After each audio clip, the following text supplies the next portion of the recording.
Hello dear students, निहार शांति पाठशाला फनवाला के English literacy programme के इस सेशन नंबर 30 में आप सभी का बहुत बहुत स्वागत। आज का सेशन थोड़ा महत्वपूर्ण है, इसलिए क्योंकि आज आप हिंदी वाक्यों को अंग्रेजी में लिखने वाले हो। लेकिन आज का सेशन शुरुआत करने के पहले सेशन नंबर 26 से लेके सेशन नंबर 29 तक हमने क्या क्या किया उसका एक क्विक रिकैप कर लेते हैं। सेशन नंबर 26 में हमने जो कॉन्सेप्ट पढ़ा उसका नाम था मॉडल्स। कैन और कुड क्षमता दर्शाने वाले शब्द, कैन वर्तमान काल में, कुड भूतकाल में। अगर मुझे अंग्रेजी वाक्य में किसी पर जोर डालना है, किसी को विवश करना है, तो मैंने देखा कि मैं मस्ट इस शब्द का उपयोग कर सकता हूँ।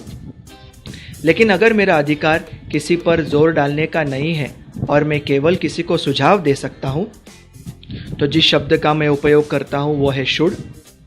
अगर मुझे संभावना दर्शानी हो, अगर कोई चीज़ होगी ऐसा मुझे लग रहा है लेकिन पक्का पता नहीं, तो मैं मे और माइट दोनों में से कोई भी शब्द का उपयोग कर सकता हूँ। मे का उपयोग मैं संभावना दर्शाने के अलावा अनुमति देने तथा लेने के लिए भी कर सकता हूँ। फिर हमने देखा यूज टू, जिसका उपयोग मैंने भूतकाल की कुछ यादों को ताज़ा करने के लिए किया। भूतकाल में अगर मैं कोई क्रिया करता था, ऐसी क्रिया जो लगातार होती थी, उसके बारे में आज बोलने के लिए मैं यूज टू का उपयोग कर सकता हूँ। तो ये थे सेशन नंबर 26 के मॉडल्स। फिर हमने मॉडल पर आधारित कुछ वाक्य देखे अंग्रेजी में, जिसका आपने हिंदी में अर्थ बताया। सेशन नंबर 27 और 28 में हमने एक बहुत ही महत्वपूर्ण कॉन्सेप्ट पढ़ा, जिसका नाम है प्रेपोजिशंस। प्रेपोजिशंस यानी ऐसे छोटे छोटे शब्द जिनकी मदद से बड़े वाक्यों को छोटे हिस्सों में तोड़ा जा सकता है। ऐसे छोटे छोटे हिस्से जिनका खुद से भी मतलब बनता है। ये शब्द देखने में बहुत ही छोटे होते हैं, किंतु अगर हमें इनका मतलब न पता हो, तब जब मैं अंग्रेजी का हिंदी अर्थ जानने की कोशिश करूंगा या फिर मन की हिंदी को अंग्रेजी में बोलने की कोशिश करूंगा, तो मेरा उत्तर गलत हो जाएगा। दोनों सेशंस में मिला के मैंने आपको लगभग 40 प्रेपोजिशंस बताए। शुरुआत हमने की मैच द कॉलम से।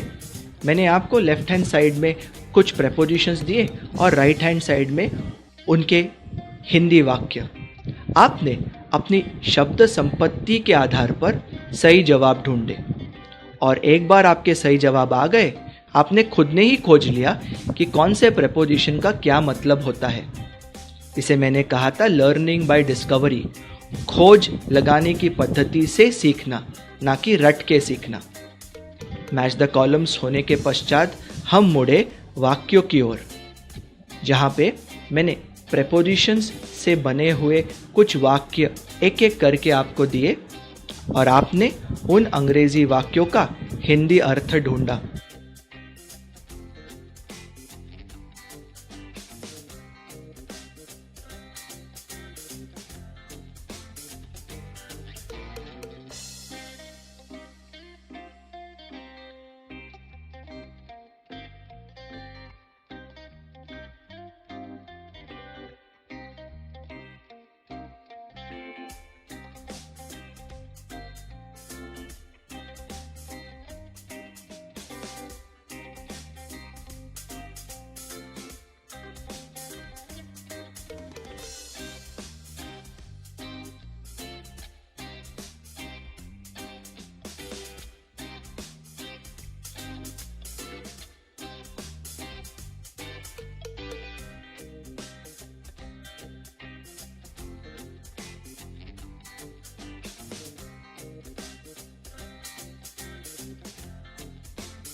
40 प्रेपोजिशंस सेशन नंबर 27 और 28 में जो हमने पढ़े, उनकी मदद से हम अंग्रेजी के बहुतांश वाक्य एकदम आराम से बना सकते हैं। और भी प्रेपोजिशंस है, लेकिन उनका उपयोग अंग्रेजी में ज़्यादा होता नहीं। तो अगर हम ये 40 प्रेपोजिशन ठीक से सीख जाए तो हमारा बहुत सारा काम इंग्लिश में आसानी से हो जाएगा। फिर हम बढ़े सेशन नंबर 29 की ओर, जिसमें मैंने आपके सामने 2 नए कॉन्सेप्ट्स रखे। एक था प्रोनाउंस 3। प्रोनाउंस 1 थे I, you, we, they, he, she, it. Pronoun 2 था my, your, our, their, his, her, its. और उसी टेबल का प्रोनाउन 3 था me, you, us, them, him, her, it. Pronouns 3 करने के पश्चात मैंने आपको प्रोनाउंस 3 और प्रेपोजिशन की एक एक्सरसाइज दी, जहाँ पे हमने अबाउट मी, फॉर यू इस प्रकार के शब्दों का अर्थ ढूंढा। प्रोनाउंस 3 और प्रेपोजिशन की एक्सरसाइज पूर्ण होने के बाद हम मुड़े एक बहुत ही महत्वपूर्ण कॉन्सेप्ट की ओर, जिसको मैंने नाम दिया था इन्फिनिटिव। मतलब एक्शन वर्ड के पहले जब टू आता है तब उस शब्दों का क्या अर्थ बनता है, ये हमने देखा। ईट यानी खाना, टू ईट बन गया खाने के लिए। स्लीप यानी सोना, तो टू स्लीप बन गया सोने के लिए। WEAR वेयर यानी पहनना, तो टू वेयर हो गया पहनने के लिए।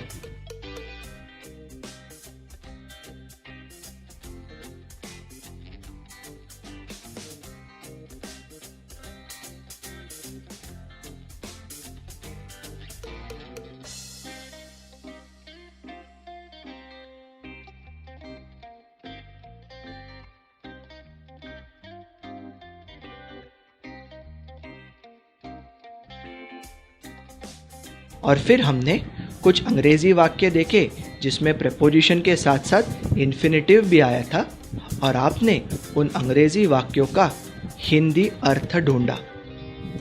तो ये थे हमारे 26 सेशन से लेके 29 सेशन तक के कॉन्सेप्ट्स। आज मैं इन सारे कॉन्सेप्ट्स को मिलाकर आपके सामने कुछ हिंदी वाक्य रखने वाला हूँ, और आपको उन हिंदी वाक्यों का अंग्रेजी अर्थ लिखना है। तो शुरू करते हैं आज के सेशन प्रैक्टिस से। सेट 1, गांव वाले। सभी गांव वाले या सारे गांव वाले।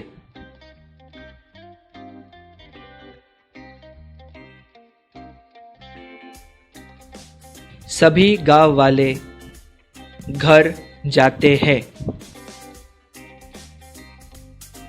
प्रत्येक वर्ष।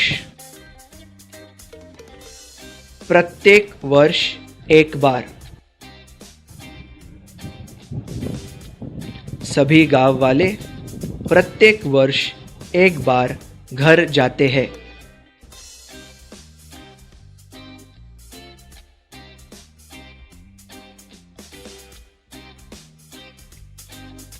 काम करने के लिए। सभी गांव वाले काम करने के लिए प्रत्येक वर्ष एक बार घर जाते हैं।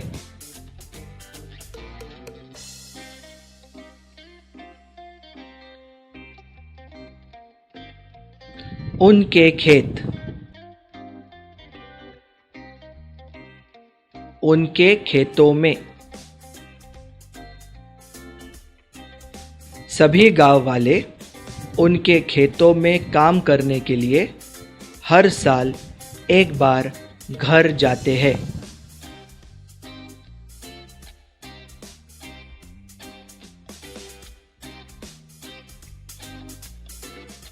Next set. मेरा भाई। मेरा भाई आता है। मेरा भाई घर आता है। प्रत्येक वर्ष, प्रत्येक वर्ष एक बार।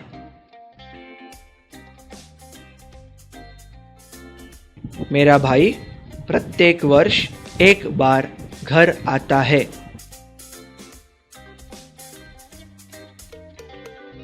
मिलने के लिए, मेरा भाई मिलने के लिए प्रत्येक वर्ष एक बार घर आता है।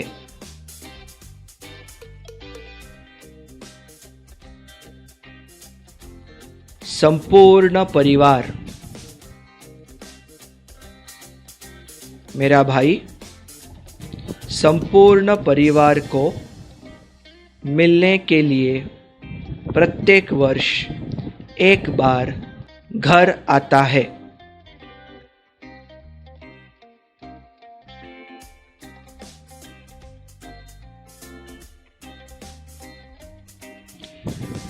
नेक्स्ट सेट, मैं जाऊंगा।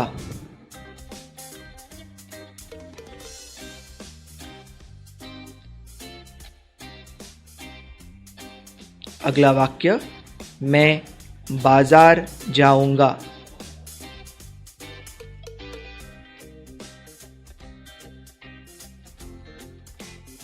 खरीदने के लिए,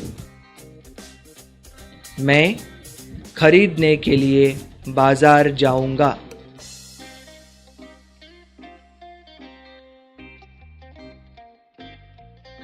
थोड़ी सब्जियां,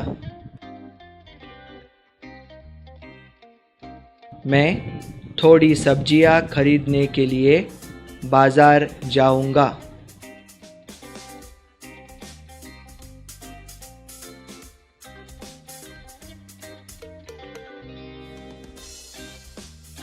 हमारे रात के खाने के लिए, मैं हमारे रात के खाने के लिए थोड़ी सब्जियां खरीदने बाजार जाऊंगा।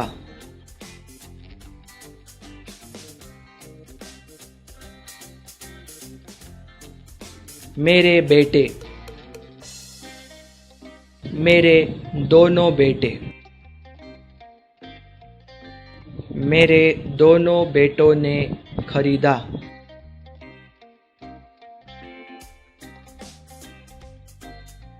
मेरे दोनों बेटों ने मोमबत्ती खरीदी।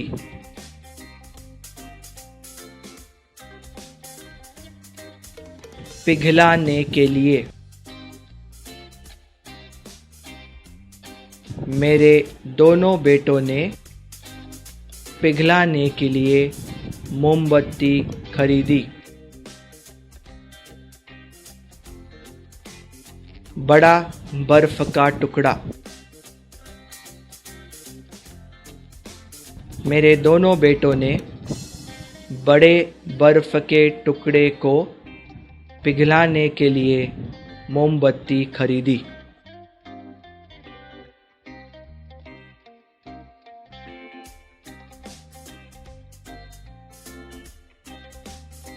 नेक्स्ट सेट, 5 बूढ़े पुरुष।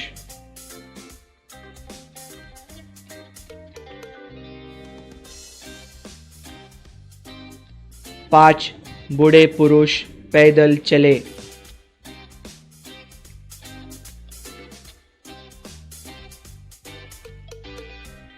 पांच बूढ़े पुरुष धीरे से पैदल चले।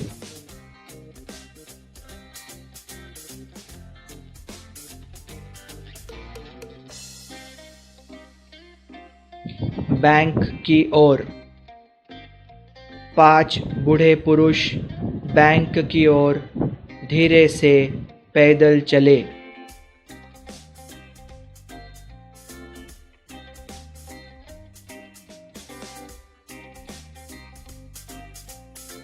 बेचने के लिए,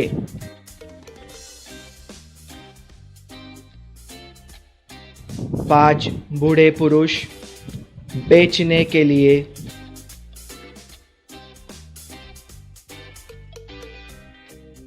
बैंक की ओर धीरे से पैदल चले।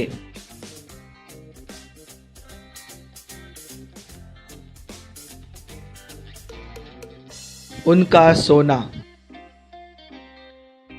5 बूढ़े पुरुष उनका सोना बेचने के लिए बैंक की ओर धीरे से पैदल चले।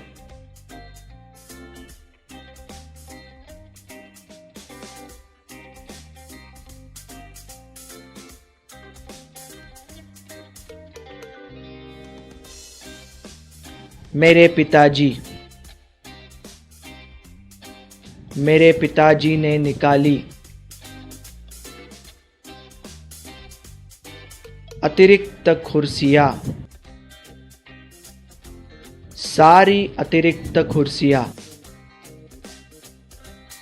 मेरे पिताजी ने सारी अतिरिक्त कुर्सियाँ निकाली।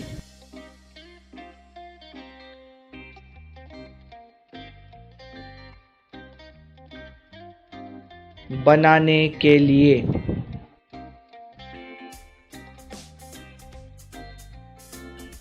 मेरे पिताजी ने बनाने के लिए सारी अतिरिक्त कुर्सियाँ निकाली।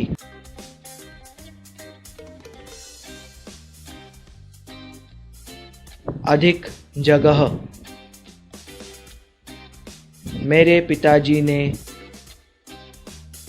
अधिक जगह बनाने के लिए सारी अतिरिक्त कुर्सियाँ निकाली। मेहमानों के लिए।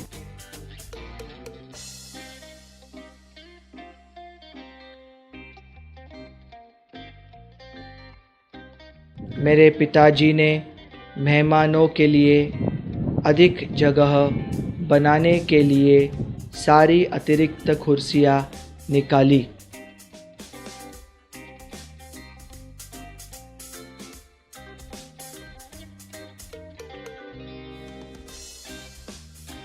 Next set. मेरी माँ।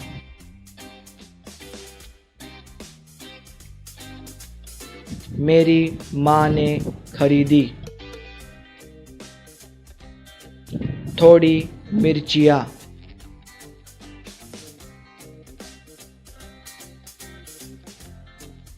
मेरी माँ ने थोड़ी मिर्चियाँ खरीदी।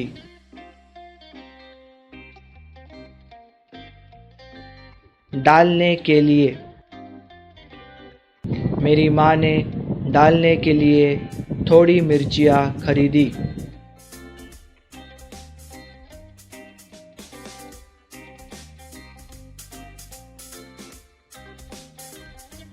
चावल में। मेरी माँ ने चावल में डालने के लिए थोड़ी मिर्चियाँ खरीदी।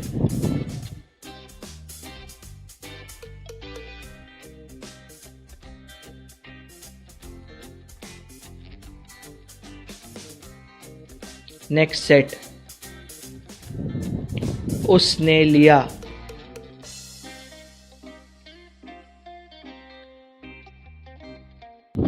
थोड़ा दूध और बादाम। उसने थोड़ा दूध और बादाम लिया।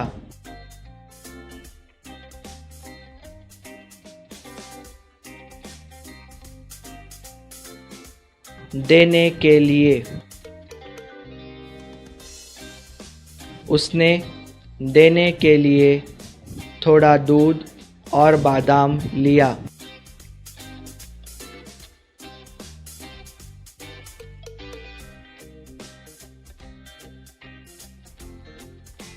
उसकी बीमार माँ को।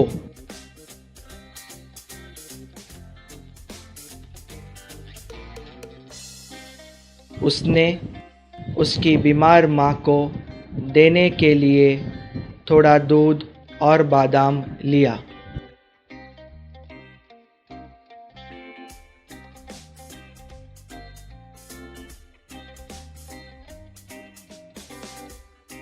Next set. राजा। राजा ने खरीदे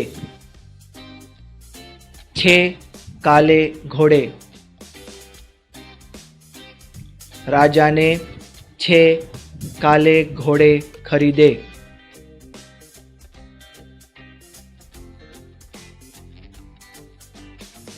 किसान से। राजा ने किसान से 6 काले घोड़े खरीदे।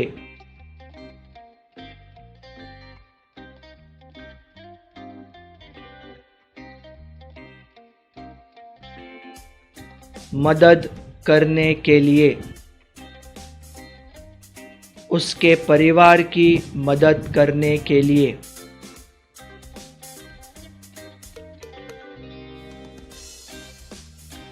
राजा ने उसके परिवार की मदद करने के लिए किसान से 6 काले घोड़े खरीदे।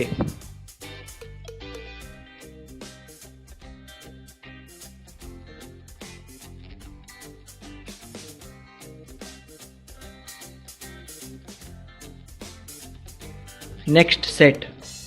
कुछ किसान। कुछ किसान बेचेंगे। कुछ किसान उनका खेत बेचेंगे।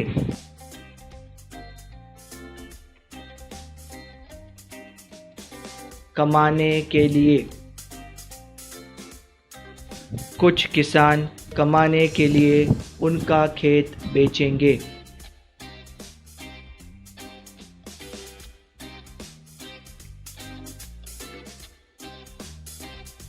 थोड़ा अधिक पैसा। कुछ किसान थोड़ा अधिक पैसा कमाने के लिए उनका खेत बेचेंगे।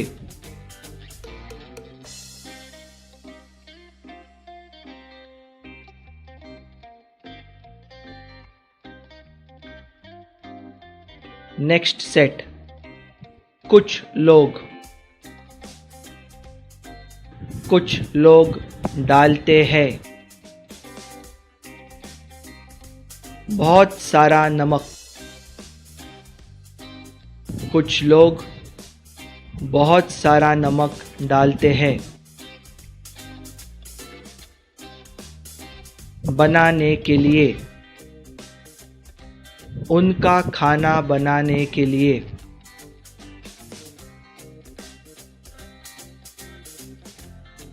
उनका खाना नमकीन बनाने के लिए।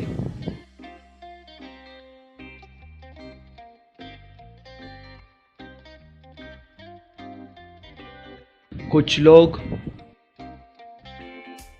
उनका खाना नमकीन बनाने के लिए बहुत सारा नमक डालते हैं।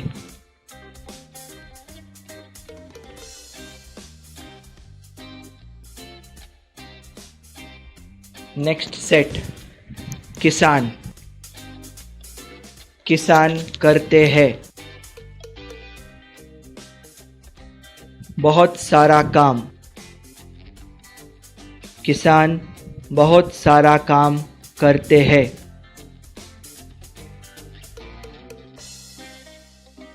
किसान खेतों में बहुत सारा काम करते हैं।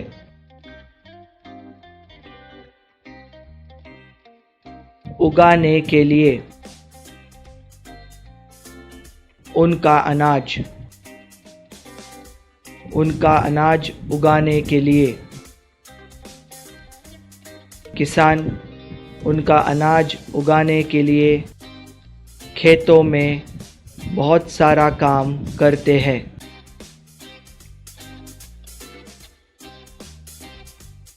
Next set. मैं खरीदूंगा थोड़ा दूध और शक्कर। मैं थोड़ा दूध और शक्कर खरीदूंगा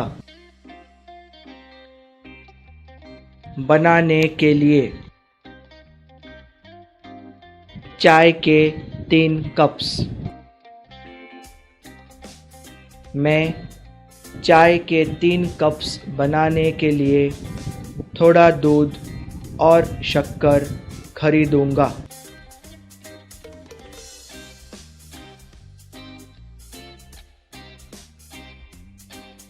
नेक्स्ट सेट। मेरे मामा। मेरे मामा पढ़ते हैं मेरे मामा एक किताब पढ़ते हैं।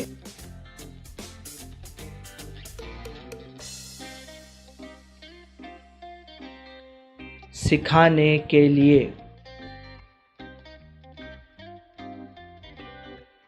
कमज़ोर विद्यार्थी। मेरे मामा कमज़ोर विद्यार्थियों को सिखाने के लिए एक किताब पढ़ते हैं।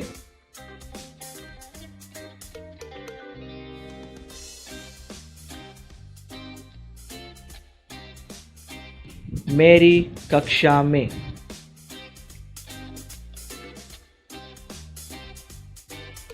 मेरे मामा मेरी कक्षा में कमज़ोर विद्यार्थियों को सिखाने के लिए एक किताब पढ़ते हैं।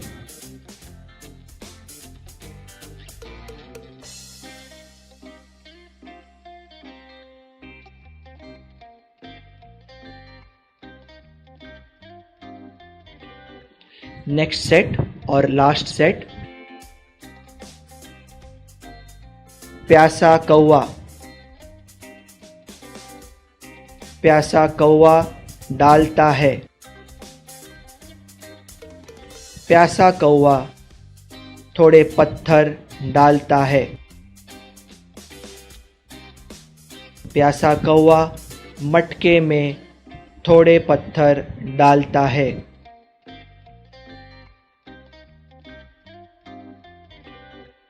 पीने के लिए, प्यासा कौवा पानी पीने के लिए मटके में थोड़े पत्थर डालता है।